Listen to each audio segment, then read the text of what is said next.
Something unexpected occurs inside our muscles as we age.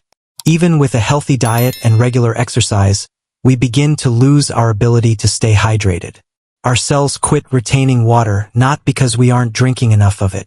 The problem is that weak muscles are the result of dehydration. They shrink more quickly, recover more slowly, and cramp more. That is the manifestation of sarcopenia. Indeed, dehydration is a contributing factor in your muscle loss. However, there is an easy yet effective solution. Modern longevity science supports one adjustment to your daily water intake that can significantly enhance the way your muscles absorb and utilize water. It's also not some sweet sports drink or gimmicky electrolyte packet. Actually, the majority of people completely ignore it. I'm Dr. David Sinclair. Hello. Today we will discuss the science behind muscle hydration after the age of 60 and the one element you can start using in your water right now to maintain the biological youth, strength, and suppleness of your muscles. Let's get started. Many of the physical changes we experience as we age, such as weariness, decreased muscle mass, and slower recovery, are attributed to aging itself. However, one important factor that is frequently disregarded is cellular dehydration. Dehydration is often thought of as just not drinking enough water. Age-related dehydration, however, is actually much more complicated and starts at the cellular level. Your cells could not be efficiently retaining water, even if you consume 8 glasses of it daily. We refer to this phenomena as functional dehydration, and after the age of 60, it's extremely prevalent. Here, it's not simply your water intake that's the problem. It refers to how well your cells are able to hold on to that water and use it in the tissues, muscles, and organs where it is most needed. And regrettably, practically every technique your cells utilize to stay hydrated is impacted by aging. Please let me know where you're coming from today before we begin. Please feel free to ask any questions you may have and leave a comment below. Additionally, remember to click the subscribe button and enable notifications so you don't miss any of Glow Life Tips' top health advice. And I want to know whether you're with me if you're now watching. If this video resonates with you, type 1 in the comments section. If not, type 0. The cell membrane, the outer wall that controls what enters and exits, is one of the most crucial components in this process. These membranes are highly selective, flexible, and responsive in young people. However, they grow less effective in controlling water and electrolytes as we age, becoming more stiff and less permeable. As a result, water cannot enter and exit the cell as easily as it before could. The sodium-potassium pump, a protein incorporated into the cell membrane that actively moves potassium into the cell and sodium out of it, is another essential mechanism.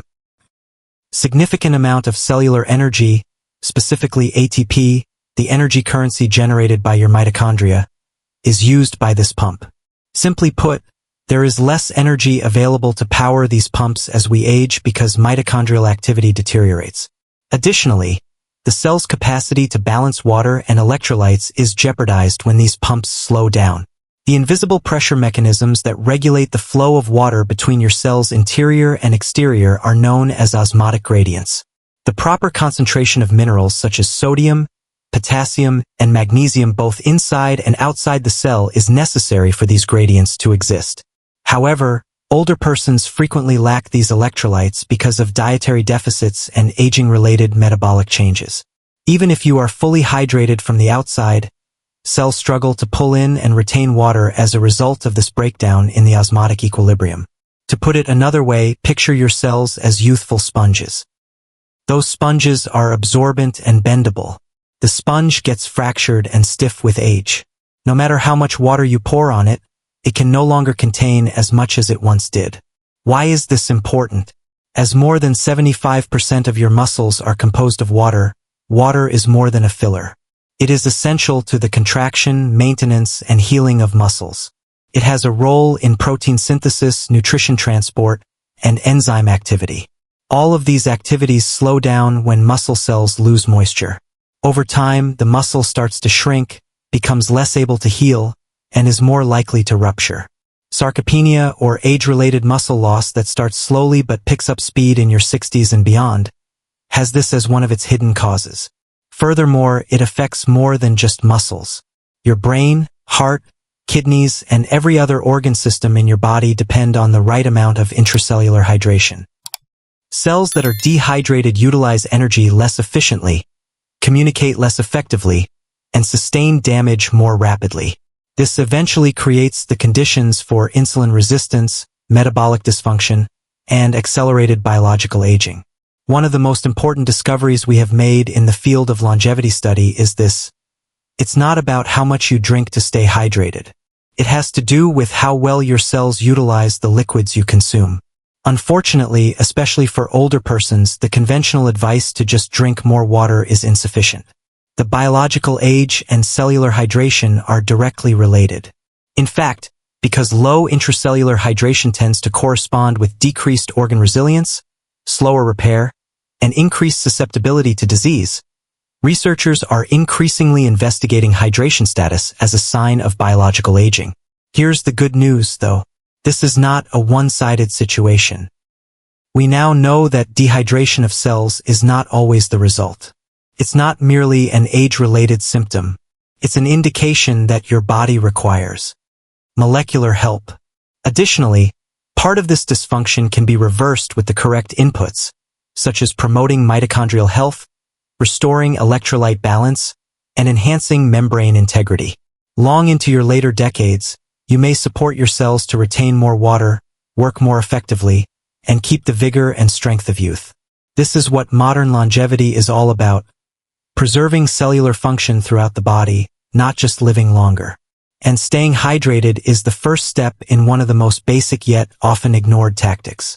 Quality, not just quantity. Making water work for you at the cellular level is the goal. And it becomes even more crucial around the age of 60, when the body's natural capacity to stay hydrated starts to deteriorate. Drinking more won't solve the problem. It's all about drinking more sensibly. Then, starting with the basic act of hydrating your cells, specific tactics like increasing electrolyte intake and strengthening mitochondrial function become tools for reversing the biological clock. Because maintaining youth begins with a single cell, protein deficiency and a sedentary lifestyle are not the most common causes of muscle loss beyond age 60. There's something far more nuanced: low-level, persistent dehydration within the actual muscle cells. Dehydration is frequently thought of as an acute condition. You rehydrate after forgetting to drink enough water, feeling thirsty, and sometimes experiencing lightheadedness. However, many people are unaware that dehydration becomes a chronic cellular-level issue after a certain age. At first, there are no noticeable symptoms. You're not going to pass out from dehydration. Rather, your cells gradually lose their capacity to effectively store and utilize water.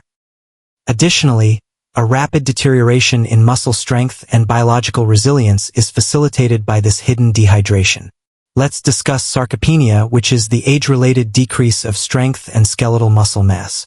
Around age 30, most people start to lose muscle, but around age 60, the pace sharply increases.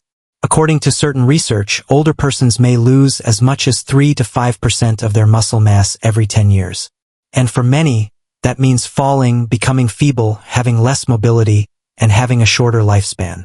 However, this is where staying hydrated is essential. The majority of people are unaware that muscle is primarily made of water.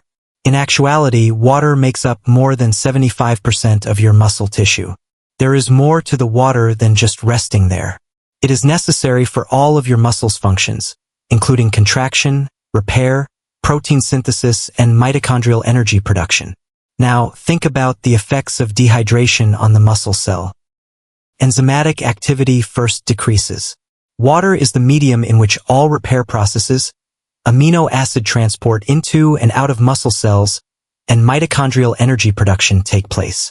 These mechanisms become ineffective or even defective when that medium dries up even a little. Second, a muscle that is dehydrated is more vulnerable to inflammation and injury. Consider the difference between a wet and a dry sponge. The dry one is brittle, prone to tearing, and insensitive to pressure. It's the same with your muscles. They become less resilient and elastic when they are not properly hydrated.